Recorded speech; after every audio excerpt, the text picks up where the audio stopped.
I remember the first time I watched Trance in the theatre. I walked out with my friend, feeling an exhilaration and giddiness induced by the visual spectacle I had just witnessed. However, my crackles of excitement were cut short by a looming sense of dissatisfaction. Initially, I wasn't able to put my finger on it, but after a second viewing, I fully understand what stopped this movie from becoming an all-time classic. This movie shows us the importance of a well-written minor character in driving a movie forward. Trance is full of excellent characters, but there is one poorly written character that does not justify its presence in the movie. That character is Esther Lopez.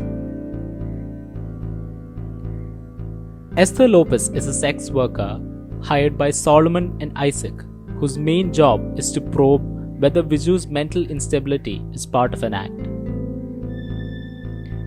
Esther develops a bond with Viju and concludes that he is in fact mentally unstable. This conclusion does not appeal to Solomon and Isaac, who decide to take her away from Viju. Esther? Esther's character is intended to be an emotional tether that grounds Viju to reality and raises the emotional stakes of Viju's actions. She is the anchor that supports him when he is surrounded by predatory jackals who feed off his glory. The problem with Esther's character design is that it is impossible to be emotionally invested in the arc of her story. ചെറിയ ഡിപ്രഷനിൽ തുടങ്ങി suicide വരെ എത്തി. പക്ഷെ എല്ലാം ഫെയിലായിപ്പോയി. The director has made a clear choice to portray Esther as an illusory person, creating an aura of ambiguity about her existence. Throughout her appearance in the movie, I was constantly questioning whether she does exist or is in fact a figment of Viju's imagination. Although the movie clears the air towards the end, this muted thought about her existence forced me to keep Esther's character at an arm's distance. ഇതൊക്കെ plastic ആണ്.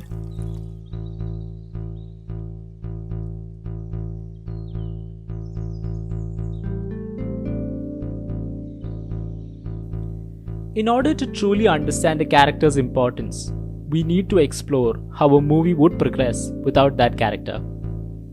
In Trance, the central conflict is based on Viju's mental instability, depression, and the consequences of his work as a pastor.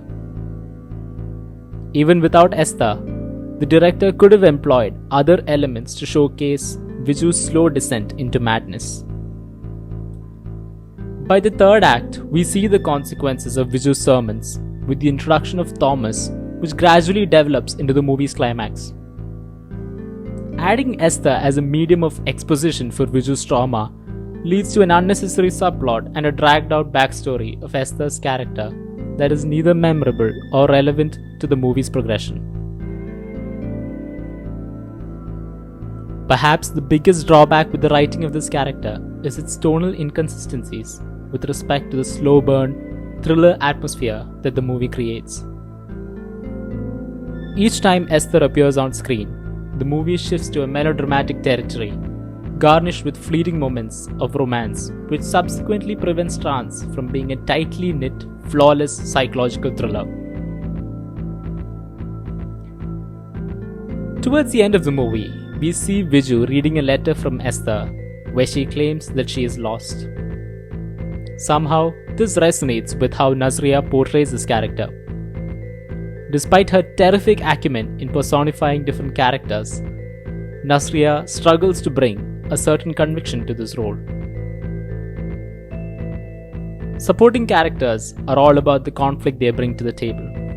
They can take the form of caregivers, like the one portrayed through Esther, but their central purpose is to challenge the protagonist. In a plot filled with antagonistic characters that elevate and accelerate the conflict, Esther comes across as a half-baked crutch that fails to cement her significance.